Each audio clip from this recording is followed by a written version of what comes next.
Hi, I'm Dave.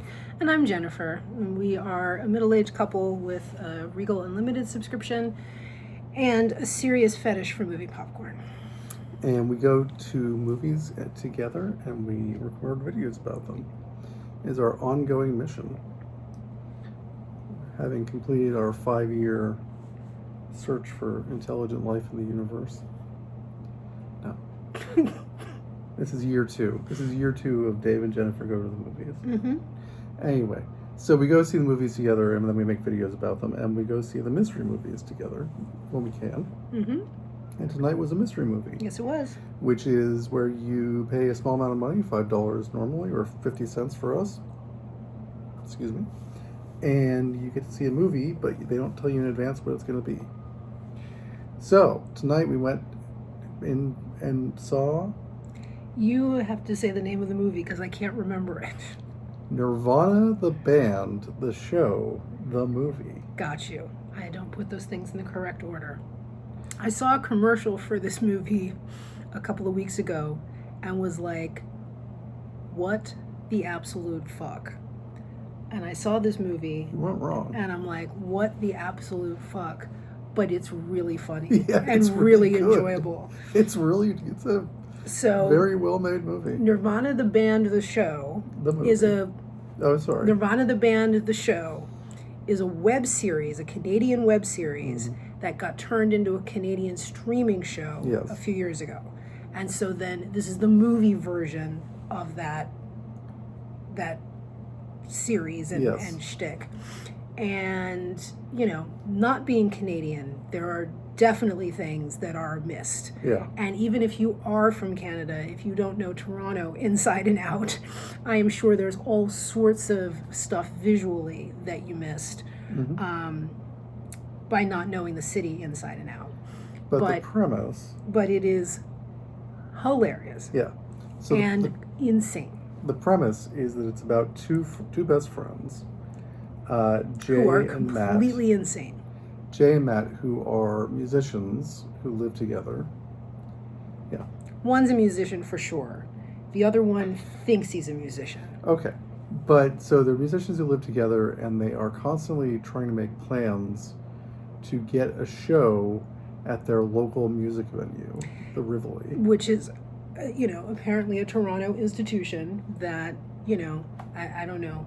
But rather than, say, contacting the owners or management of the Rivoli and trying to book something, they put together elaborate and life-threatening plans that will surely make them famous to an extent that the Rivoli will have to give them a show. Yeah. Which is the stick of the web show. Yes. Of like trying to land a gig at the Rivoli. Yes. It's always the same story. Yeah. It's the two of them trying to get a show at the Rivoli, and then things go off the rails. And needless to say, they never actually get a show at the Rivoli. It's complicated what happens in the movie, but we could sit here for longer than the movie and not accurately explain what happens in the movie. It's obviously from the commercial, I feel like, oddly enough, this is a thing not to spoil, even though nobody's going to go see this movie, because people should go see this movie. Oh yeah, anybody who does see this movie would definitely benefit by not having it spoiled for them. Yeah, so the commercial tells you that there's some time travel element to it, and that should be part of the shtick is that they want to go back to 2008 to try and land this gig.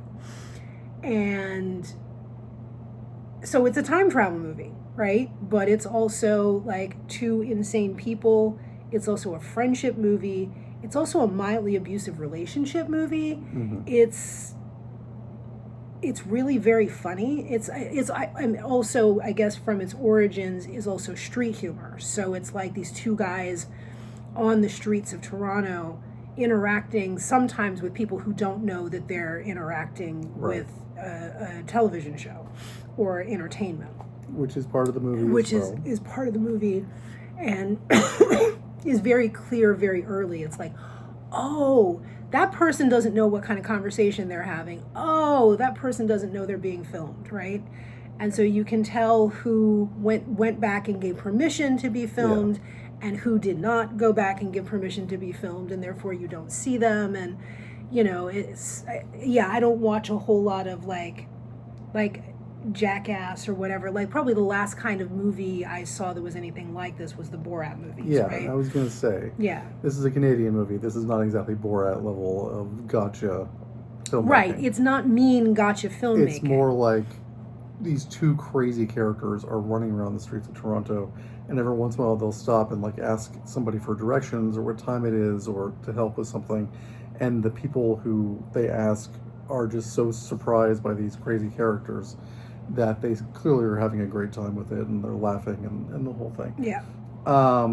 So it's more about giving these bystanders a fun moment rather than getting them to say something bizarre. Yeah. Unfortunate on film. Yeah. So but that's such a small part of the film. It's really hard to describe. Other than the premise is that they want to get a show at the Rivoli, and they have an incredibly elaborate plan for how that's going to happen. The time travel thing is actually a byproduct of one of these plans. It is not the original plan. And wow, so the two of them have just an amazing chemistry together. They've been doing this for 20 years, right?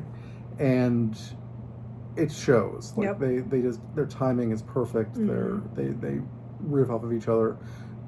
The tiniest facial expression is funny. They have it this act down to a science.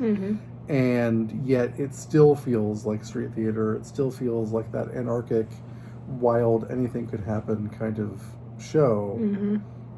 And it does. Like, some of the twists in this movie had us like exclaim loudly in the movie theater. Yes. And we try not to talk too much in the theater at all. And we just went, what? Yeah. Multiple times during this movie. And this was, the mystery movie audience is, at this point, a very settled audience of like lots of the same, like, kind of cranky or strange or whatever people who, like, people clapped at the end of this movie. Like, people enjoyed it, and I was right there with them. I would be hard put, I think, to find anybody who wouldn't enjoy this movie. I mean, I could see somebody going, this is too stupid for me. But you'd really have to want to be that person. Yeah. Like, if you, like, authentic human beings who are not trying to be too cool for school. It's silly humor. It's slapstick often. It's, it's very over the top and fun and absolutely enjoyable. Yeah. While still having some heart. And the friendship between the two characters is the theme of the movie, and it's absolutely tested, and it absolutely, shows through. And it's... I really enjoyed this. It's really fun. It is not like some big fancy movie, right? This is not a AAA movie experience like Transformers or I don't know. Which is what makes it good. Yeah. But clearly money is spent on this movie. Oh yeah. Right? Like, this is not fly by night. Yeah. This they could not have done when they were doing, not like I've ever seen the web series, but I'm sure the web series doesn't look like this, partially because the web series is long enough ago that cheap CGI they couldn't have had access to, right? Where there's they have access to CGI in this film. The